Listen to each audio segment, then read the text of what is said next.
Okay, here's where I always look over this little holler or ravine. Sometimes you see deer down here, sometimes not so much.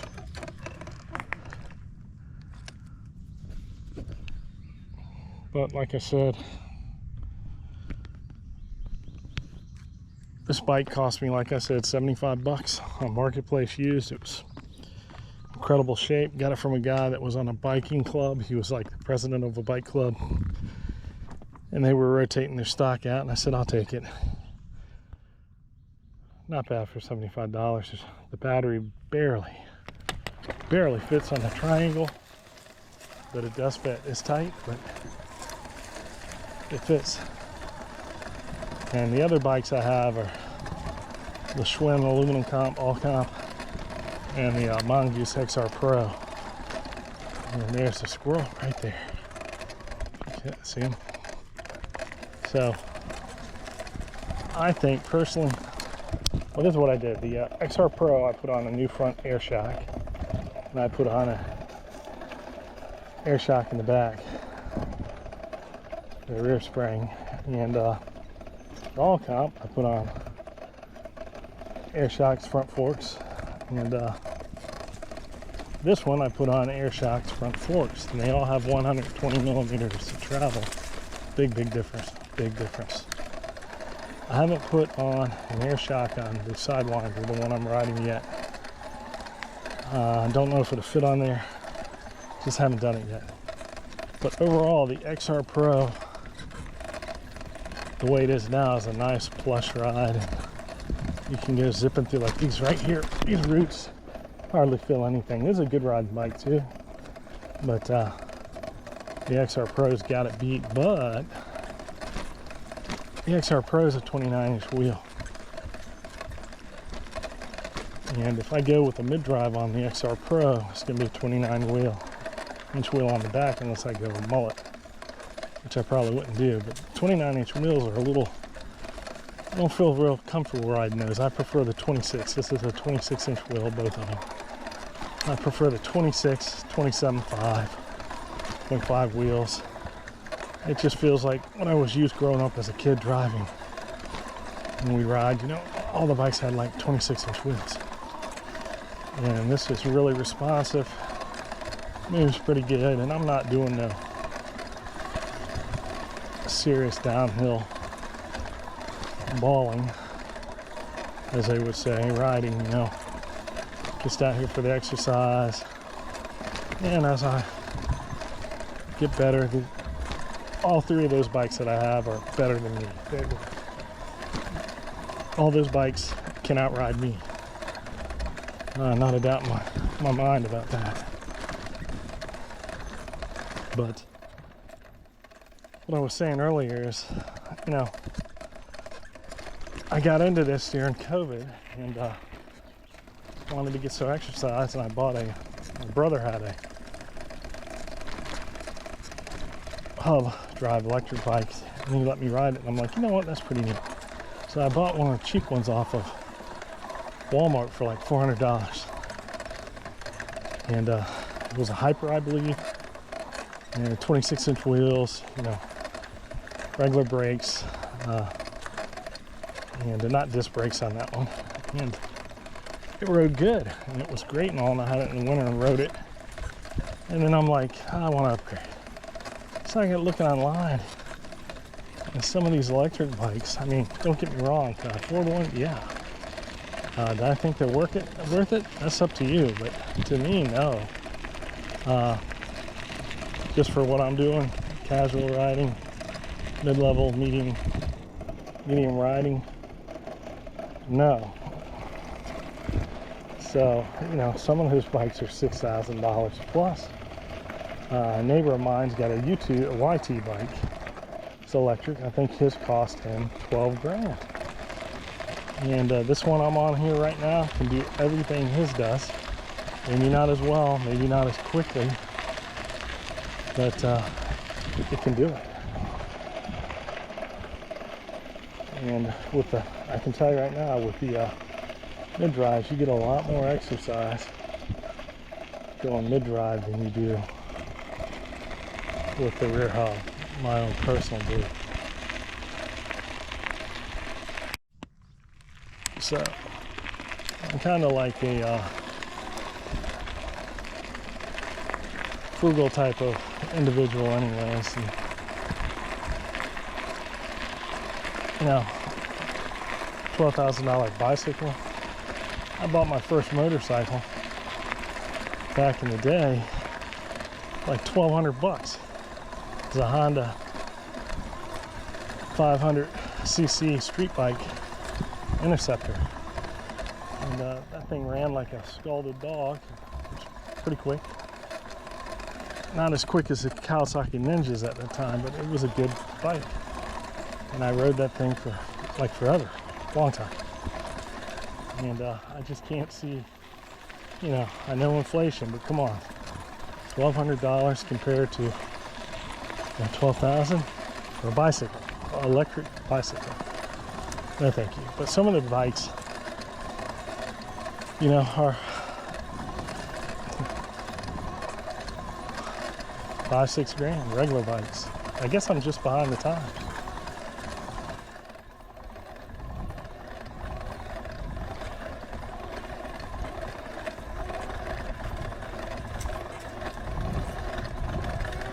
And the one I'm on now is to sheng. Clattering a little. I don't have it set up 100%. But it produces 80 Newton meters of torque. And I think that's plenty. Some of the other mid-drives like the Feng BBS02 and BBS HD produce a lot more than that, probably 120, 160, something like that, Newton meters torque. And I've never ridden one of those. I would like to, but they are cadence driven bikes. And both my other bikes are cadence, and they're nice, but I don't know. I don't know if it's for me. And the BBS02B, I believe it is, the BBS02, it's just a little bit more expensive than this mid-drive with the torque sensor. And I thought about going for the BBS02, but I'm glad I went this route. This one gives you, I think it'd give you a better workout. Like right now I'm pedaling, but electric motor's giving me assist, but I'm definitely pedaling. On about 3.47 miles.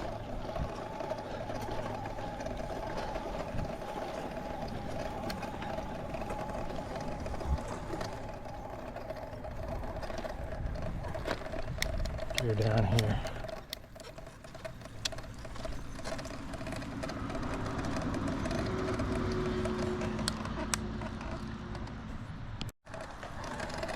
But getting back to the price, you know, some of those hub drives, there's another squirrel.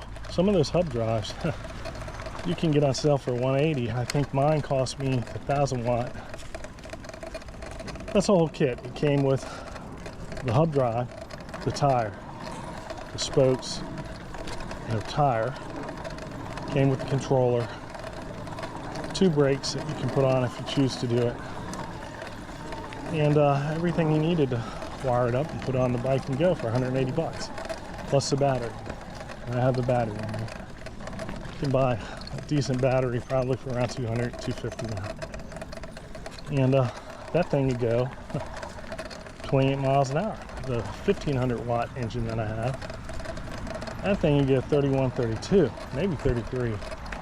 You're pedaling and pushing it. But going from the 1,000 watt to the 1500 watt rear hub, it's a big difference.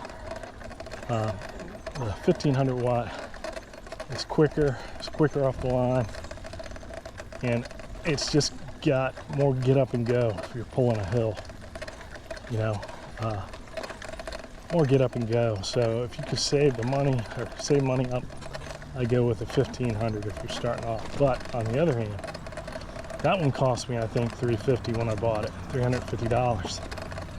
And comparing that to the mid-drive that I'm riding now, that thing with shipping was $325. So $350 versus $325. The hub, you know, all it does is makes you work less and goes quicker. Great for cruising. It's economical. Those things will run forever and apparently not have any problems breaking down or anything like that. This one I've already broken one master link on the chain. So these mid drives produce a lot of torque, and they can break your chains, break your sprockets, hurt your derailleurs. And I can, you know, when I pedal, this thing squeaks. It's not really squeaking, it's the strain of the chain.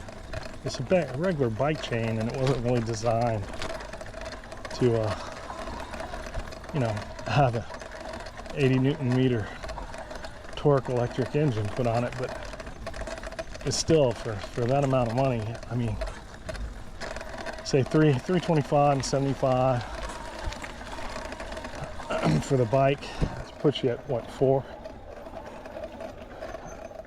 Yeah, that's $400 plus the battery. That's put you at another say $700. Say be generous to say $300 for the battery. That's $700.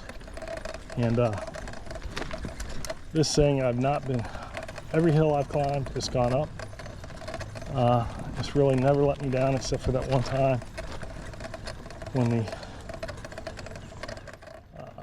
chain broke, and that was my fault. I was on a really hard technical trail that had huge rocks and a huge incline, and I got on it hard and it broke. It just popped the chain. Master link. So that wasn't the bike's fault, that was really mine, I'd say. Something my little voice said, don't get on this thing real hard out of the gate, and I did, going up the hill. So there you go. I was trying to stay ahead of people. And yeah, it's been really, really good. And I kind of got cocky with it the other day, and riding down a trail that probably nobody else has been on, and I filmed it on the Casio Brave 7LE, and I hit a rock, a big rock. The thing's probably 2 feet in diameter, hit the mid-drive, and since it's hit the mid-drive, it's been making a weird sound, but it's been over about a month ago. It's still going fine. It just doesn't sound quite the same. And you know, if it breaks, I'll pull it and look into it. I'll probably, if it breaks, stops working, I'll probably just immediately buy another one, because they're down to 302 now. And immediately buy another one, put it on the same bike, pull that one, open it up, maybe buy a couple parts, because I think the spindle in there is bent or slightly compressed. I think it's a little bent. And you know, put that on maybe the XR Pro, the Mongoose that I have. The all comp, if I do that, I'm going to put the 1500 watt on the all comp. We go over this bad boy again. That's the all comp is a nice street type touring bike you can use for downhill and stuff like that. So, yeah. So, yeah, I watched during COVID when it first came on the scene and they shut everyone down. I started watching that guy. I think he's from PA. I could be wrong about that. Yeah, I think I'm wrong. He might be in PA, that Kev Central guy. And he upgrades bikes. He takes Walmart bikes and upgrades them. I think that's a nice niche right there. And that XR Pro, I kind of upgraded on what he suggested in the all comp, kind of along the same lines of what he suggested as well.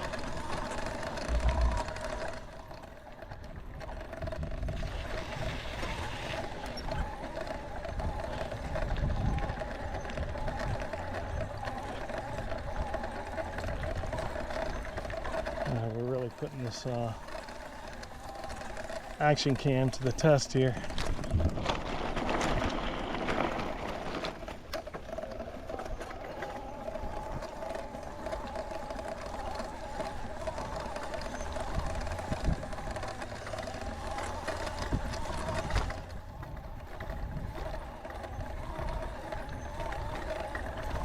Now when I ride through here normally in the fall, there's quite a few deer in here.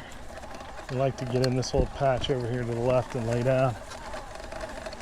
And they let you ride right by. I don't know what it is. When you're on a bike, these deer kind of, in here at least, they don't really view you as a threat. Like not sure what you are, what you're about, and they just sit there. If you were walking and that close, they'll be getting up and moving. Oh, they probably won't let you get up on them at all, to tell you the truth. It's a pretty day.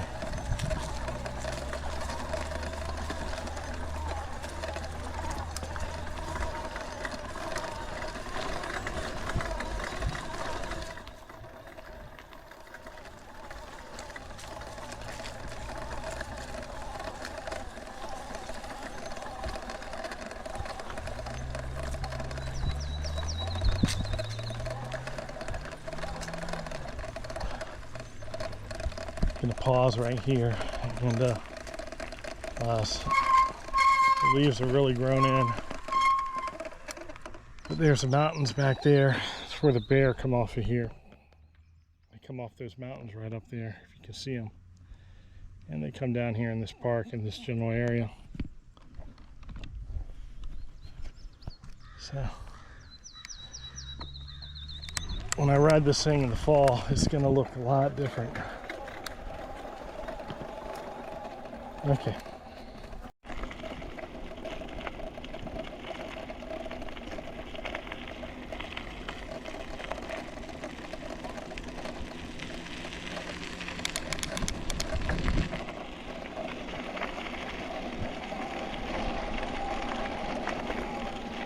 There's a squirrel right there. Hey, Mr. Squirrel.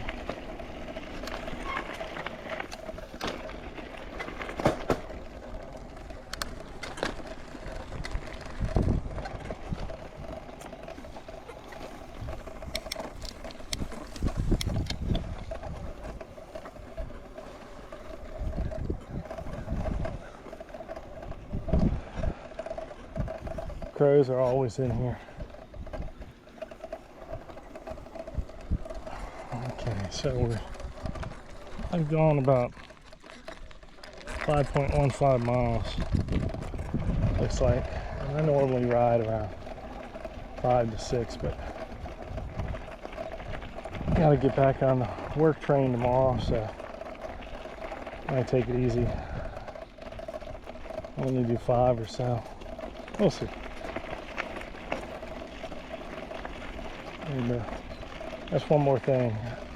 With this battery on this bike, this thing just keeps going and going and going. I'm telling you, it feels like I'll get 60 miles. I should do a graph on it, plot it out, keep a record of how far I can pedal this bike could go on this battery.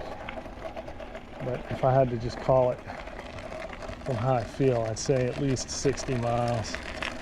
Because you're putting effort into it.